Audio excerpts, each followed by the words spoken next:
Well, g'day everyone, and thanks for tuning in for our second episode of Beyond the Call. Hopefully, you caught the first episode. It just gave me a bit of an introduction of who I am and what we're doing. I thought I would do this episode based on a just on stories of my career. Um, I did give a rough outline in the first episode, but yeah, we'll go over some where I've worked and then some stories from each of those places. Um, if you've got any questions or suggestions or feedback, I have set up an email. It's called Beyond the Call Peter, one word. So Beyond the Call Peter at gmail.com. So if you've got any feedback, please send me an email. And yeah, and in the future, like I said previously, we are looking at getting some guests on so we can share some stories and some experiences. Um, we'll give you a bit of a warning. There are, I'm gonna give you some real life stories. So there's going to be some graphic stories, graphic details. Obviously, nothing identifying of any in particular person, but these are real stories and they're part of the experience of being a paramedic for nearly 20 years at various places around the state of Queensland. And yeah, there's good, there's bad, and there's otherwise. So yeah, let's get on with it, and we'll just see how long it takes, whether we do this in one episode or two. Um, so yeah, I started when before the days of the degree. I guess like the old school nurses when we did the on the job training. So it was through a student program, a diploma run through the QAS as an in service RTO. It basically was 6 weeks in a classroom and then go out for, I think it was 13 weeks from memory, and learn, and then come back and you do various residential areas, residential schools, they would call them res schools, and you would basically increase your knowledge. And it was it's a really nervous time. It's quite a scary process. 6 weeks was basically one of that was learning to drive because you're driving an ambulance code one, so that's a week of training, learning how to do that, and then 5 weeks of being learning systematic approaches and various assessment techniques, how to use some of the tools that we have, very basic drugs. We didn't have any real authority to practice on our own, so we couldn't give drugs on off our own bat. Um, couldn't even use a we could use an AED, but you couldn't even use like a 12 lead. Oh, we didn't have 12 leads back in that day. It was 4 leads, I think. So yeah, it was very basic, but it was pretty much go out there and you do your 6 weeks, and then you're put on with an experience. Well, hopefully, as an experienced person, and then away you go. Good luck, have fun. Um, and I was working at Roma Street, and as I said previously, we had a really good bunch of people there.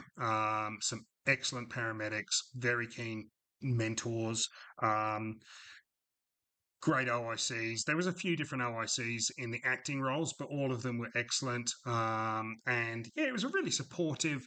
I would call it young at the time. Even when I say young, I'm talking about relatively inexperienced, as in maybe a maximum of 5 years, 6 years, 10 years.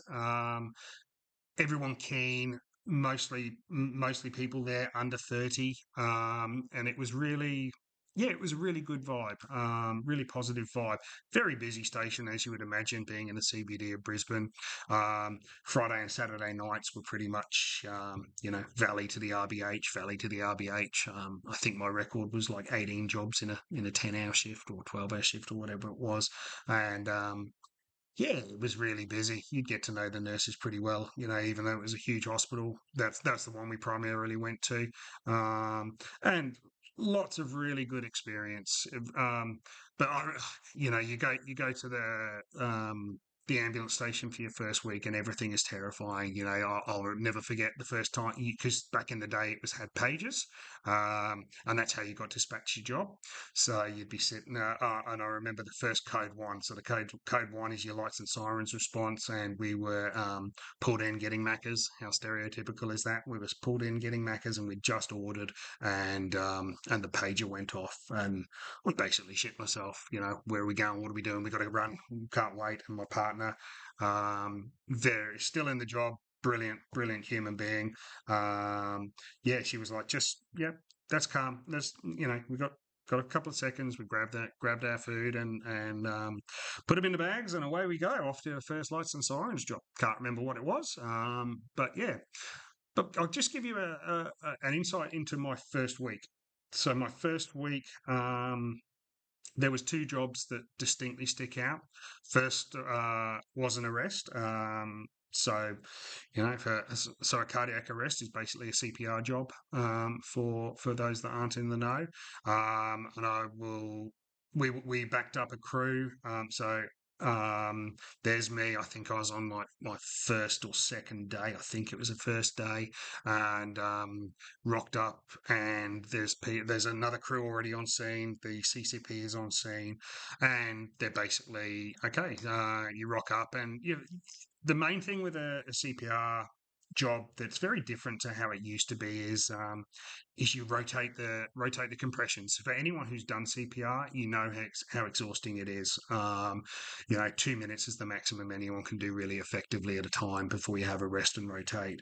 So as soon as I got there, I basically got on and did CPR, and it was the first time since I think I was 10 years old when I first did CPR, but that's a whole another story. But I did CPR on this gentleman, and from memory, he was maybe in his 60s, fairly large gentleman, and did CPR, and I remember doing it, and I broke his ribs, and it felt awful. CPR is a really violent experience. It's essentially what you're trying to do is squeeze their heart to obviously create blood circulation around, and yeah, to do that you have to squish their ribs to squish their heart, and more often than not, you will break their ribs, and it's often it's often an indicator of good CPR. So I broke his ribs, but and then I started to go a little bit shallow because you just kind of get a bit freaked out about that, and then get good advice from the leaders, the experienced people, the intensive care paramedics as they were known then. A little bit deeper. Yep, cool. And then rotated out, and then I remember the intensive care paramedic asking me if I could draw up some adrenaline, and I'm like, no. And he's like, why not? I'm like, this is my first day. I don't know how to. And he's like, oh wow, okay. Well, and then he was excellent. He took me underneath his wing, and he just explained to me what was going on. I did a few rounds of CPR, and it was really he was excellent. He made what could be a horrible job for me personally as the experience, but he made it a very educational one. And then together with talking with my partner afterwards, where you do that sort of informal debrief. The gentleman passed away, but yeah, it was it was an excellent experience clinically. Now, obviously, there's a lot of stories that I'll say where I can say they're good experiences, bad experience, or they're learning experiences, and this is not to belittle the experience or the loss or the grief of the family or the patient or what they're going through. Um, we often joke for paramedics or clinicians to have a good day, it means somebody else is having a really bad day, and there's no malice in that. So please don't take any offence to those sort of terminologies. We learn from what we're exposed to. Not always, not always the best thing. That same week, I remember we got called to the Brisbane Watch House. Now, I realised once I came into this job how much of a good life upbringing I had, because I'd never been exposed to a watch house, and I remember rocking up, and the call was to a lady in labour, and we rocked up. I was working with another experienced partner, and we rocked up, and I remember going through all these doors and being told, oh, she says she's in labour. So we rock up, and we go through all these doors, and go into this cell finally, when they've opened and closed a bunch of doors, you go into this cell and there's this lady sitting on the toilet and two um, staff in there with her, looking after her. Didn't just sitting there, really, just talking to her. So we went in, and the first thing we did, as soon as we got there in there, she stood up. And when she stood up, there was actually a cord hanging outside her, and there was a deceased baby in the toilet. Um, Now, just to make it clear, this baby was stillborn. It did not die in the toilet. It was stillborn. Um, so there it was, there was no saving this child, unfortunately. Um, but what I remember, and that was pretty out there. I remember watching videos on basic births in a 6 week initial thing, and that was pretty much it. We do, you do a little bit of a trial with a dummy, and that's pretty much it. Later on through your student program, we used to spend a bit of time in the maternity ward, and we actually did got to deliver some babies, which was fantastic. They no longer do that, but yeah, actually getting some hands-on delivering experience when next time you do it, you could be on your own is was a really positive thing to do training wise. So yeah, and I will never forget this. So this lady, oh, we had a maternity kit with us, and because the cord was still on, in situ, and she had not delivered her placenta, um, I basically got her to stand up, and I was just reaching in between her legs to clamp the cord, and then we could cut the cord, and then she started to grunt, and she sat down and she delivered the placenta. Um, and the placenta was there's no this it was rotten, and the smell was something I'll never forget. It was it was vile, and I remember I retched the two police officers inside the cell. They both vomited, and my partner didn't bat an eyelid. And I just thought, holy cow, do you get used to this?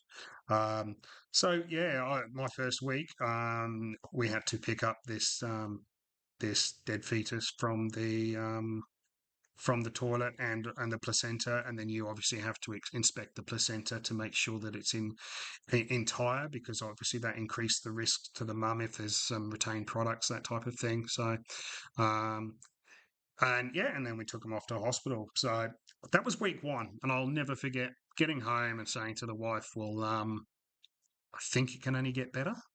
I'm not sure that it gets a whole lot worse than that, but yeah, I guess it could." um, so yeah, that was week one. Now I spent about 3 years in Roma Street and had some good experiences. Lots of laughs.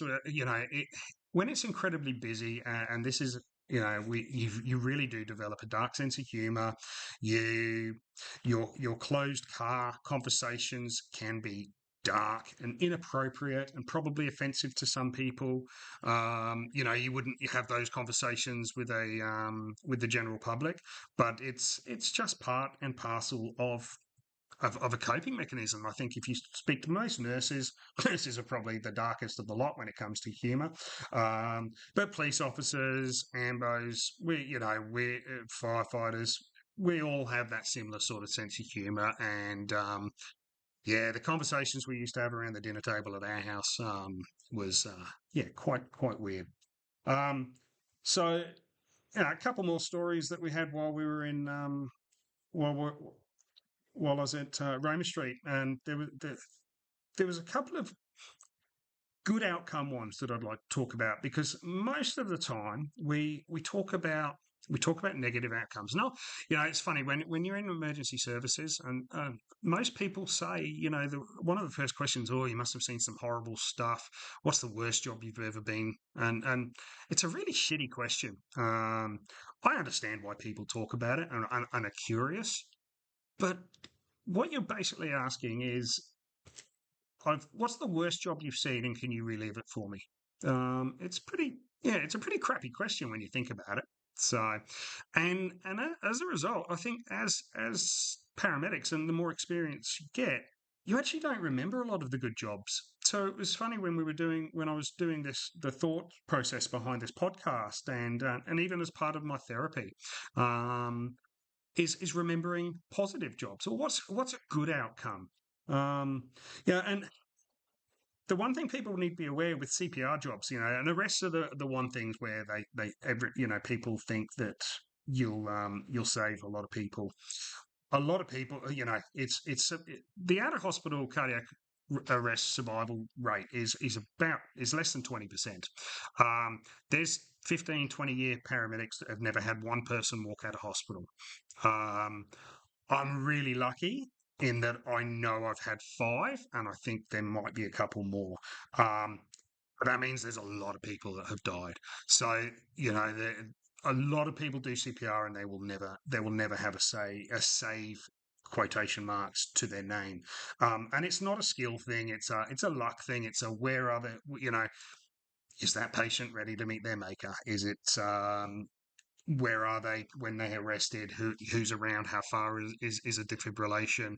Or if it's an airway obstruction, how long before we get that cleared? That sort of thing. So, um, I I remember going to one of the best stories of my career, and this is actually a story that I forgot about until probably a couple of months ago, and it's a shame that I forgot about it because it's an amazing story. So bear with me. Um, We are starting a 1 o'clock shift at work in the city, and it's about quarter to one, so about 15 minutes early. And we get a phone call. And when you normally get there a bit early, and you're checking out the vehicle and signing out your drugs and that sort of thing. And we get a phone call. There's no one else at the station. We get a phone call to the what we call the bat phone at the station, which is comms wanting to get hold of the crew. And we answered it, and they said, "Look, we've got a job. In a suburb not too far away. Is there any chance you guys are able to go early?" And we were like, "Yeah, no dramas. We can do that. Give us 60 seconds, and we'll get logged on and we'll go." So they gave us that job, and off we go. We go for a code one drive to a shortness of breath was the call. And when we get there, I'm going to try and paint this picture verbally. So there's a high set house, Queenslander type, with the veranda at the top, and there's a gentleman lying on the floor, and there's maybe about 4 or 5 people standing around. And then there's this gentleman who approaches the ambulance down the driveway or the garden, and he's carrying like a briefcase or a bag of some sort, and he comes up to us and he identifies himself and he says, I'm a GP. I live a couple of doors down the road, and they came and got me. Unfortunately, he's dead. He's deceased." We're like, oh. Um, we didn't even know we were coming to a cardiac arrest. How long have you? How long? Then we asked him how long he'd been down, and the gentleman said, "Oh, around 10 to 12 minutes." Right, okay. Has anyone done any CPR? No. His pupils are fixed and dilated. He's not breathing. There's no cardiac output. Yeah, he's deceased. I said, okay. So we had a look at it, from a distance. We're still, bear in mind, we're still 20 meters away or so. And we didn't, you know, we were still getting the gear out of the car, and this conversation's taking, seconds. And we said, oh, how old is he? And he was in his mid 40s, and they said, okay, well, how about we just put the pads on and we'll just see if see what his heart's doing, and if he's asystole, which means there's no cardiac movement at all or cardiac rhythm at all, then if you're happy to declare him dead, then that's what we do. And yep, no drama. So we put the pads on, and or the dot, sorry, and he had a very fine VF, which is like your heart's kind of like a little jelly wobble. So it means there's still a little bit of electrical activity going on. It's not dead, so to speak. So So me and my partner kind of looked at each other, and I'm a student, but I think at this stage I was like a second year student, I think, and he we were like, well, what do you want to do? Do you want to have a crack? And he's like, well, yeah, let's give it a go. So we started a CPR, and we called on the radio for backup and said CPR is in progress, and got another crew and got a CCP there, and we shocked him, and adrenaline, intubated, all that sort of stuff. And in total, we shocked him about 8 times, and we did CPR for over 40 minutes. Now, we don't stop CPR until they meet certain thresholds. What we call discontinuation criteria. Um, and while they've got some movement in their heart or some shockable rhythms and that type of thing, then we just keep going. And yeah, after about 40 minutes, we actually got what we call ROSC, return of spontaneous circulation. So we got a pulse back. And then we kind of all looked at each other. The paramedics were there, and we're like, oh, what have we done? This is bearing in mind he's been down 10 minutes before we got there, and 40 minutes of no CPR. Sorry, no, none of his own pulse. So we're pumping blood around his body and his brain for him. So that's a total of 50 minutes without his own pulse. So we transported him to hospital.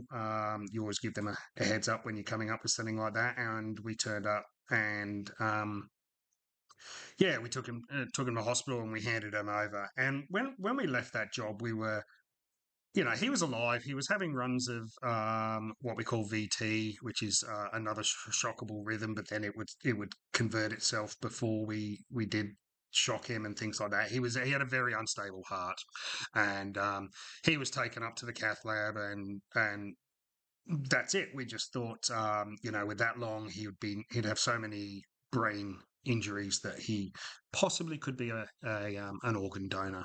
And that was the only sort of positive we took out of that. That we were pretty deflated because we know, once we got that pulse, we were like, was that the right thing to do? And anyway, we took we were a bit flat. And then, and about a week later, we actually returned. It was one of the smaller hospitals in town. And we actually went back, and we were up in a ward, and we were doing a transfer. And while we were waiting for this transfer to get ready, we actually asked one of the nurses and said, look, we brought in a gentleman last week. I'm going to call him Bob Smith. Um, and he I said we brought him in last week, and we presume he's passed away, but we just wanted to double check. And then from behind us, we heard I'm Bob Smith, and we turned around. We were at the nurses' station. We turned around, and there was this gentleman who was standing sort of in the entrance to a 4-bed ward, whatever you want to call it, room, and he was standing up, and he was like, "I heard I was pretty crook." And me and my partner, we looked at each other, and we were like, "Oh my God." And we were like, "Mate, you weren't crook, you were dead." And we had a bit of a chat to him, and he turned out he was 45 years old, and he was actually getting discharged that next day to go down to a smaller regional hospital, if you want to call it that. And he was actually, the next week, his son was getting married. And that was just, that is, I don't know. I'm not a religious person particularly, but that was just a miracle. He had no neurological deficits. We'd broken about 8 of his ribs. He had bruises from basically from his knee up to his sort of belly button where they did the cath lab and went through the femoral artery.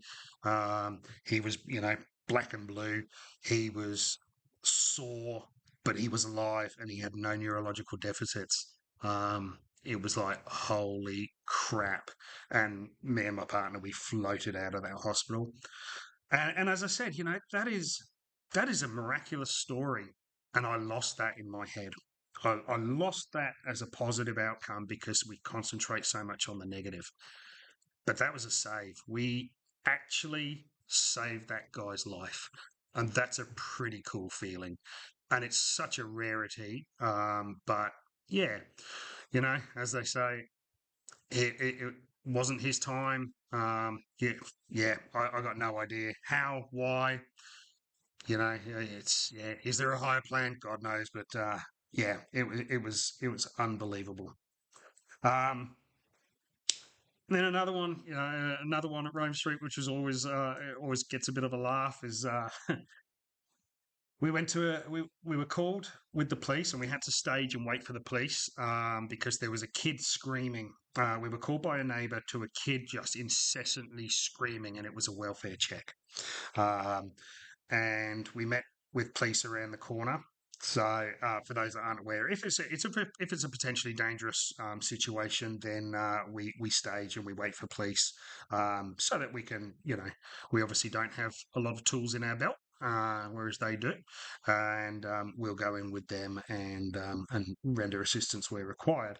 So we all go up onto the door and we knock at the door, and this kind of mum and dad or the lady, man and woman, open the door, and we didn't really. You could still hear this kid screaming. We were there, and we could hear this kid screaming, and it wasn't a tantrum scream. It was a I'm in pain scream, and they opened the door and they said, and the first thing they said is, how did you know? And the police were like, how did you know? How did we know what? And they basically proceeded to walk in the door pretty quickly, and and we got through the door, and they let us in. They weren't argumentative or anything. They were just surprised that we were there. And we walk in through this door, and there's this kid who was about 9 years old, and he is standing there with some jeans on that were down around his knees, and he had no top on, and the jeans were pulled down, and he basically had his old fella caught in the zip. And turns out he was trying on his cousin's jeans and did the zip up. And yeah, what's that? Is it the Something About Mary or Sweetest Thing, one of those references? But yeah, we have a bleeder. And he had probably a good centimetre to a centimetre and a half of foreskin on the other side of this zip.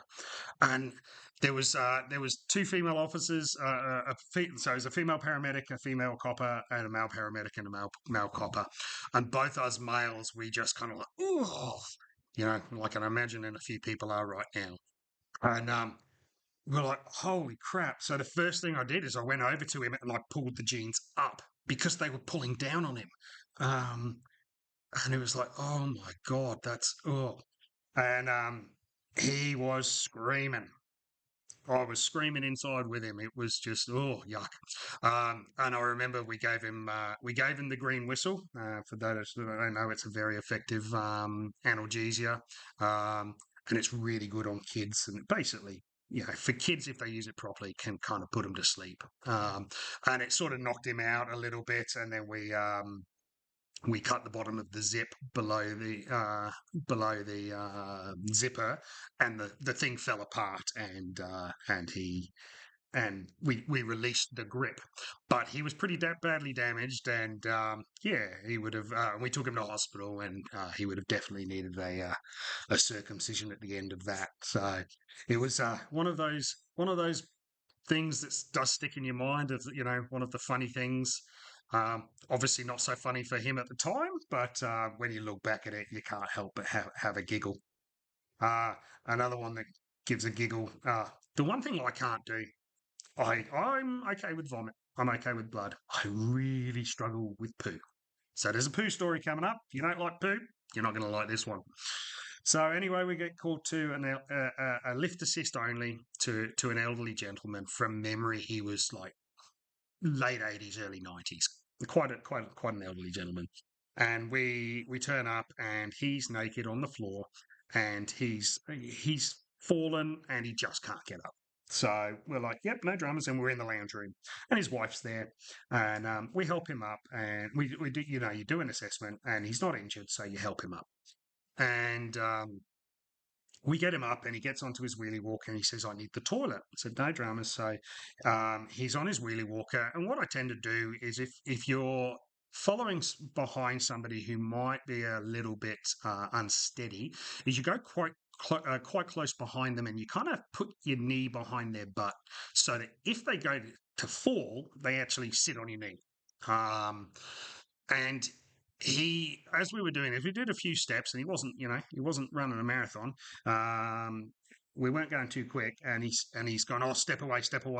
And I thought he was kind of being like a bit of homophobic or something, as in, don't, I'm naked, you're real close to me, and I don't like that, which is, fair enough.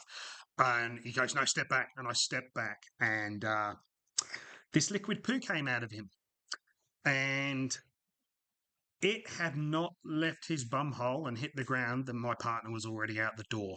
I have never seen a human being react so quickly. It was incredible. What is it? Less than a meter. And yep, my partner was gone. And I'm stuck there with this chocolate fountain coming out. And yeah. Uh, and like I said, I really struggle with poo. So yeah, he was a sweet old man, and once he'd finished his doing what he's doing, and he was very apologetic, and I was like, mate, it's okay.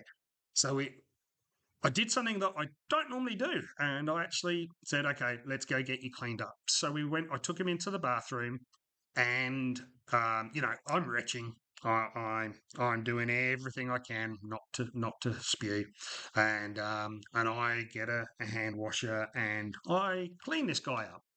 Um, and I'm pretty proud of myself. This is a big step for me, and he's going well. We stand him up and we uh, and I put his undies in between, around his feet, and he stands up.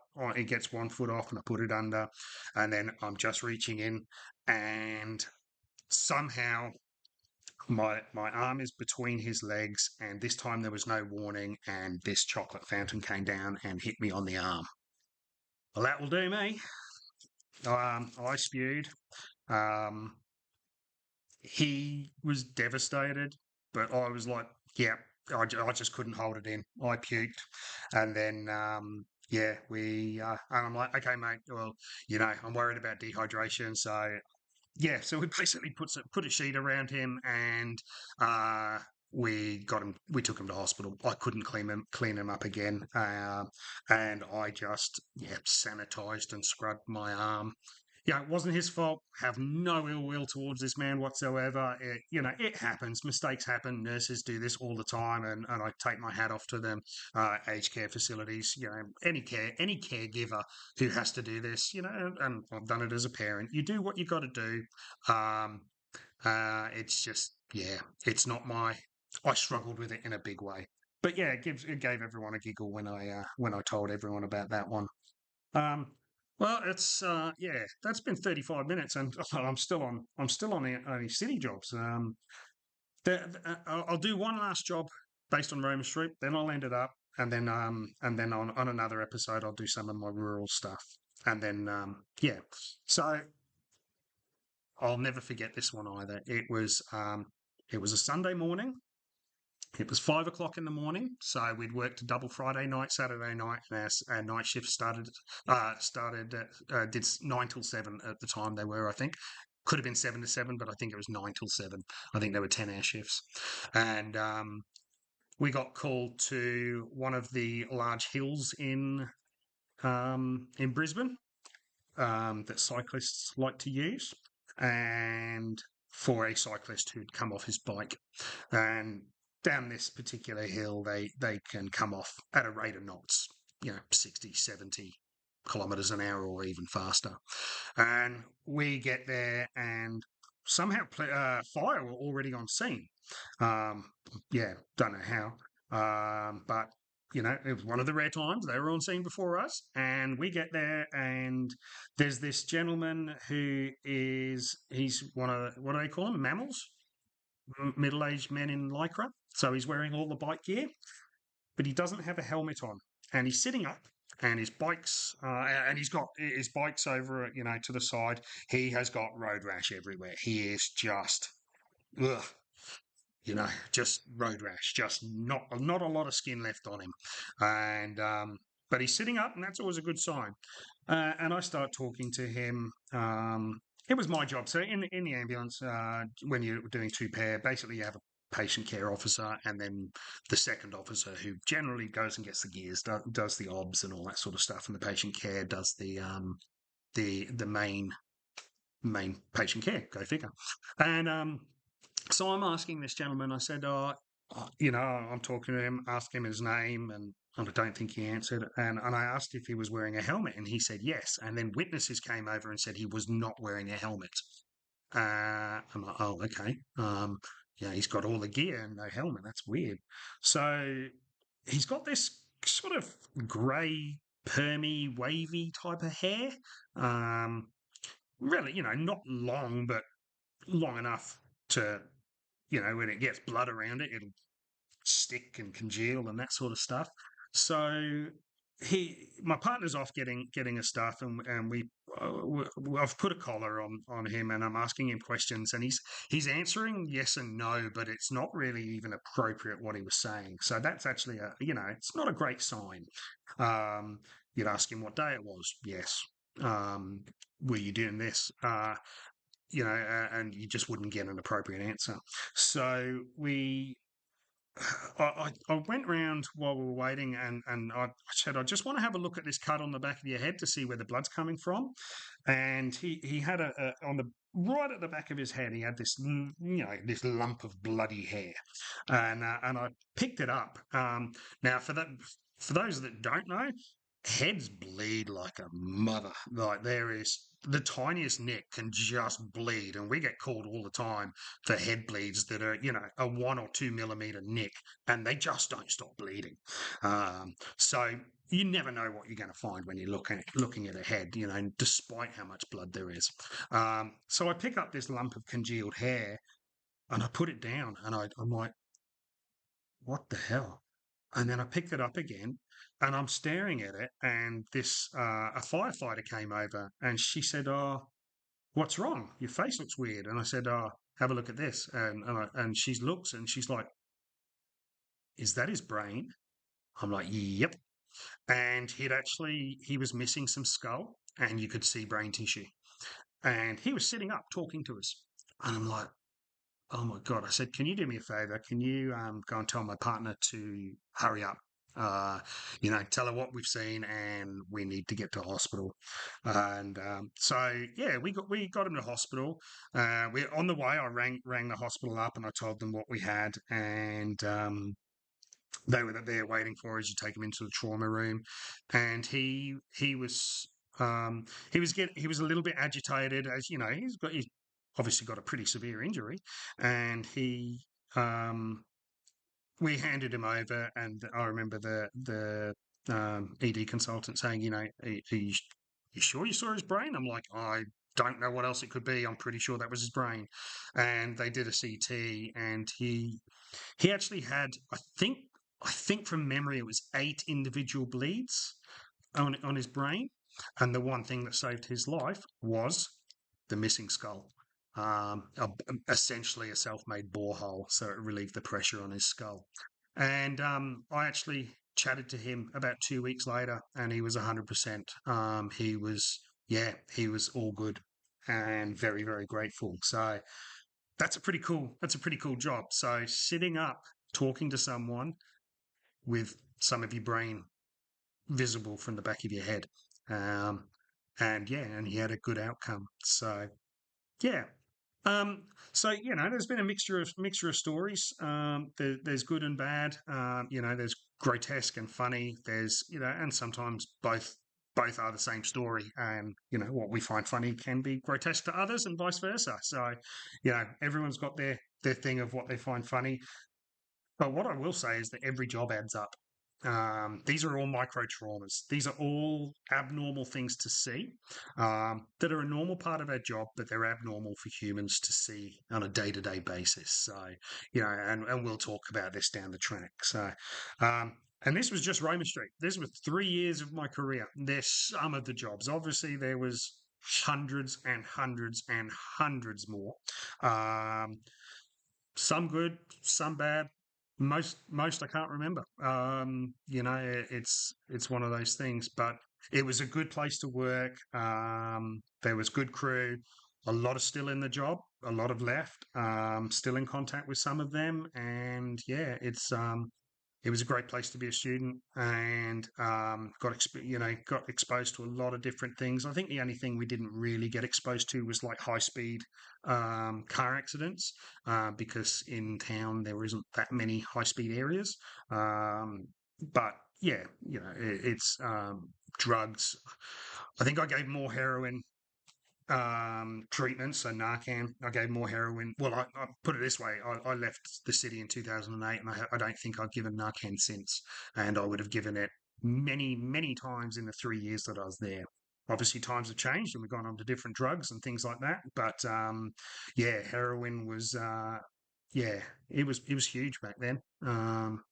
Yeah. So, as I said, beyond the call Peter at gmail.com.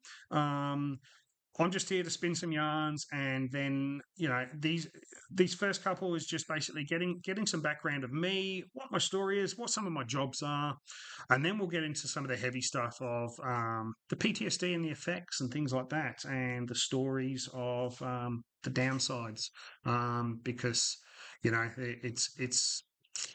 it's easy to recount stories when there's no emotion attached. It's when you feel those emotions that it can become problematic. And yeah, and that's something I'm working on. I'm still under therapy to this day. So yeah, if you have any questions, suggestions, would like to suggestions for anyone that could come on, or if you'd like to come on and have a chat and about your experiences, I'd love that. It's yeah, it's open to anyone, and including family of first responders or high trauma occupations, because you guys have a hell of a lot to deal with when we come home, because we might not talk about it, but the effects are there. So yeah. So until the next episode, thanks for tuning in. I hope everyone's well, and be kind.